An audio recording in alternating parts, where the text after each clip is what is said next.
আসসালামু আলাইকুম রহমতুল্লাহ বরকাতু। প্রিয় দর্শক, আলোচনা করব আজকে গণ অধিকার পরিষদের সংবাদ সম্মেলনের একটা টুকরো সংবাদ নিয়ে। গণ অধিকার পরিষদ মূলত রাজনৈতিক সার্বিক পরিস্থিতি নিয়ে একটা সংবাদ সম্মেলন করেছে। সেই আলোচনার একটা টুকরো সংবাদ ছিল চট্টগ্রাম বন্দরকে বিদেশিদের হাতে তুলে দেওয়া যাবে না, এমন একটা হেডলাইনে একটা আলোচনা ছিল। সেই আলোচনা নিয়ে একটু কথা বলবো। প্রিয় দর্শক, গত কয়েকদিনের এই চট্টগ্রাম পোর্ট দেওয়া নিয়ে যে আলোচনা আমারও ছিল, সেখানেও আমার কিছু ঘাটতি ছিল, আমার কিছু বোঝাপড়ার ঘাটতি ছিল, বিধায় আমি সেই আলোচনাটা করেছিলাম। মূলত চট্টগ্রাম পোর্ট দেওয়ার বিষয়টা যেইভাবে প্রথমত রাজনৈতিক দলগুলা জনগণকে বুঝাচ্ছে, বাস্তবতা কিন্তু তা না। আপনারা আশিকুর রহমান বেজা চেয়ারম্যান, তারপরে এই ডক্টর ইউনূসের একটা বক্তব্য, তারপরে রাজনৈতিক বিশ্লেষকদের বক্তব্যগুলো শুনলে আপনারা বুঝতে পারবেন যে আসলে চট্টগ্রাম পোর্টটা কেন দেওয়া দরকার, আর রাজনৈতিক দলগুলা কেন পোর্টটা দিতে চাচ্ছে না। এই জিনিসটা আপনাদেরকে জনগণ হিসাবে আপনাদেরকে বুঝতে হবে। আপনারা যদি এই দেশের মালিকানা নিজেদেরকে মনে করেন, তাহলে এই দেশের সুবিধা অসুবিধা আপনাদেরকে বুঝতে হবে। ব্যাপার হয়েছে, আমরা কখন কোম্পানিগুলোকে প্রাইভেটাইজেশন করি। আপনাদের মনে থাকার কথা, ফখরুদ্দিন সাহেব এসে এয়ারপোর্টকে প্রাইভেটাইজেশন করেছিল। কারণ বাংলাদেশে এখন বিদ্যুৎ কোম্পানিগুলো প্রাইভেটাইজেশন করা হয়ে গেছে। আমরা বিদ্যুতের নানান দুরবস্থার কথা আমরা জানি, দেশে কি পরিমাণ বিদ্যুৎ মানুষ পেয়েছে, বিদ্যুৎ কিনে মানে কয় ঘন্টা বিদ্যুৎ পাইতো, নানা হয়রানির কথা আমরা জানি। কিন্তু বিদ্যুৎকে যখন প্রাইভেটাইজেশন করা হয়েছে, তখন বিদ্যুতের চমক দেখানো গেছে। শেখ হাসিনাকে মানুষ অনেক বলে যে শেখ হাসিনা বিদ্যুতে একটা ম্যাজিক দেখিয়েছে। এই ম্যাজিকটা হলো এই প্রাইভেটাইজেশন, বুঝতে পারছেন? ঠিক ইউনূস সাহেবও এই চট্টগ্রাম পোর্টটাকে এই কাজটাই করতে চাচ্ছে রে ভাই, কথা বোঝার চেষ্টা করেন। আমরা চট্টগ্রাম পোর্ট থেকে সারা বছরে যদি 5 বিলিয়ন ডলার ইনকাম করি, সেটা তো আমাদের মাথায় আছে।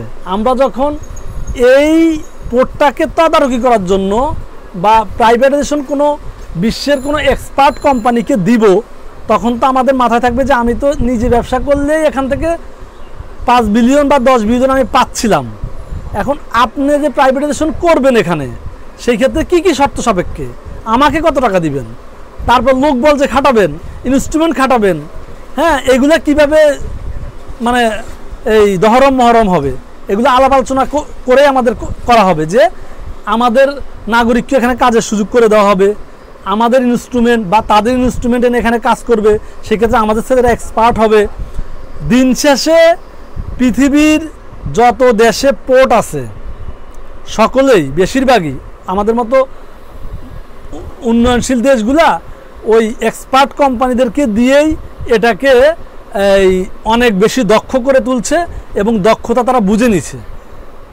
এই প্রাইভেটাইজেশন কোম্পানিটা কিন্তু যুগের পর যুগ এখানে থাকবে না, তাদের টাইম লিমিট থাকবে, এই সময়ের ভিতর তারা থাকবে, তারা এটা নিয়ে কাজ করবে, তারা বেশ কিছু দক্ষতা তৈরি করবে, আমাদের ছেলেরাও পাশাপাশি দক্ষ হবে, একটা সময় তারা চলে যাবে, একটা সময় আমরাই এই দায়িত্ব নিয়ে আমরাই কাজ করব।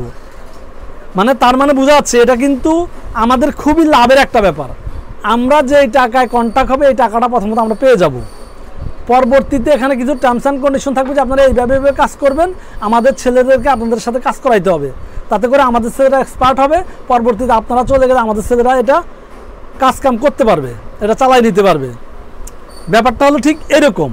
কিন্তু রাজনৈতিক দলগুলা জনগণকে বুঝাচ্ছে ডক্টর ইউনূস সাহেব পোর্ট অমুক দেশকে দিয়ে দিচ্ছে, করিডোর অমুক দেশকে দিয়ে দিচ্ছে, যেইভাবে হোক ডক্টর ইউনূসের সরকারকে একটা নেগেটিভ ইমেজ তৈরি করা যায়, যাতে করে দ্রুততম সময় উনি চাপে পড়ে উনি নির্বাচন দিয়ে দেয়।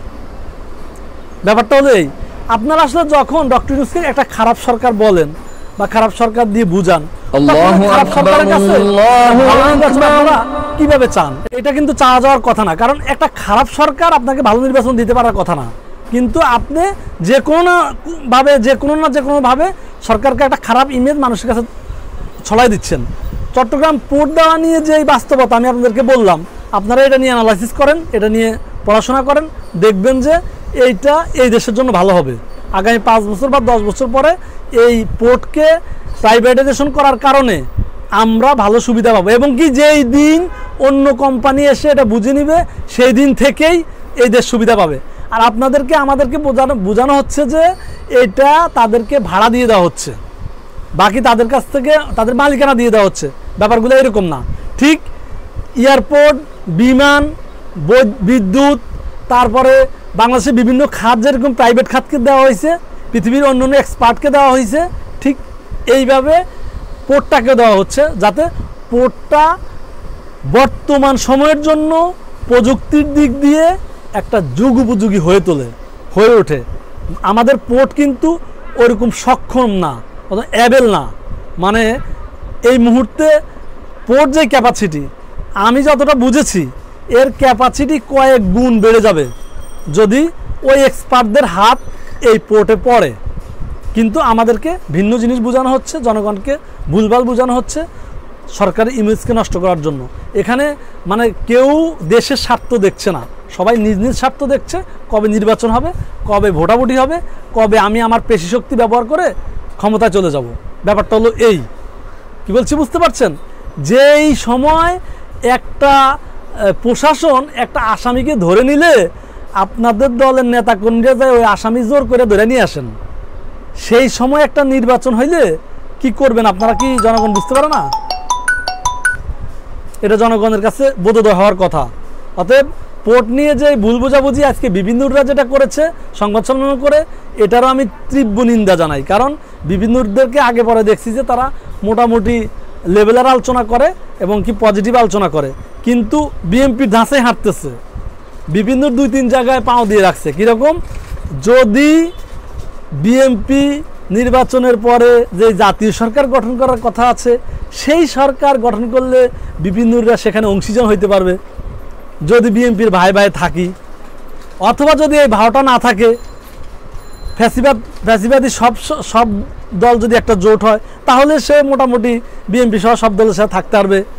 আবার যদি এগুলো কিছুই না হয়, তাহলে সে তার মতো করে রাজনীতি করবে, তার মতো করে দল করবে। মানে কারোই কোনো আশাই সে ছেড়ে দিচ্ছে না। আমি গত 1 মাসে তার অ্যাক্টিভিটিস দেখতেছি, সে কিন্তু মানে খুবই এই বিএনপির যে কোনো আলোচনায় সে খুবই মানে তেলমারা আলোচনার মতো করে যায় আর কি।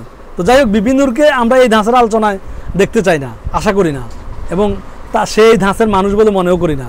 কিন্তু যদি এই ধাঁচের মানুষ হয়, তাহলে জনপ্রিয়তা সেই জায়গায় চলে যাবে। ভালো থাকবেন প্রিয় দর্শক, আসসালামু আলাইকুম।